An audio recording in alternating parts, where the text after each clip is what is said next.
Milí priatelia, dnes si prečítame text z knihy Prísloví. Zver svoje diela Hospodinovi a podaria sa tvoje zámery.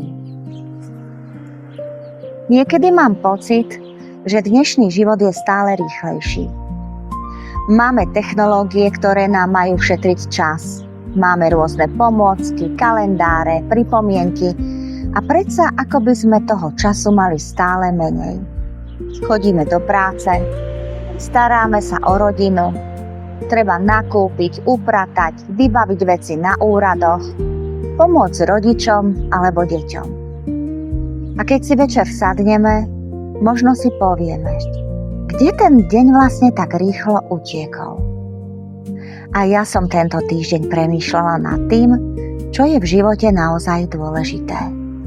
Narodil sa nám 4. vnúčik. A táto krásna udalosť mi opäť pripomenula, že nie všetko, čo je dôležité, máme napísané v zozname povinností.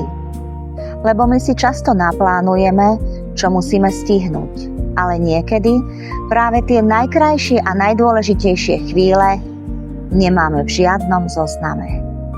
Čas s rodinou, objatie, návšteva, rozhovor, chvíľa, ktorú už zajtra možno nebude možné zopakovať. A možno práve preto potrebujeme pozývať Boha aj do svojich plánov. Nie iba do veľkých rozhodnutí, ale aj do úplne obyčajného dňa. Môžeme mu ráno povedať: Páne, toto sú moje plány, toto sú moje povinnosti. Ty však vieš, čo je dnes naozaj dôležité. Pomôž mi správne si usporiadať priority. Ukáž mi, čo mám urobiť a čo môžem pokojne nechať na neskôr.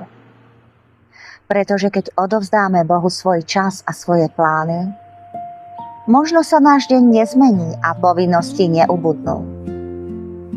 Ale môže sa zmeniť naše srdce.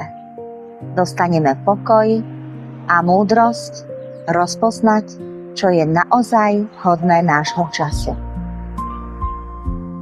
A tak si možno dnes skúsme položiť otázku.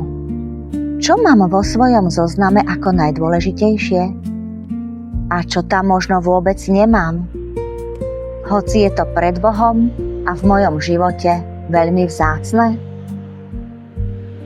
Nech nám Boh pomáha nielen dobre využívať náš čas, ale predovšetkým ho dobre prežívať s ním a s ľuďmi, ktorých nám dal do života.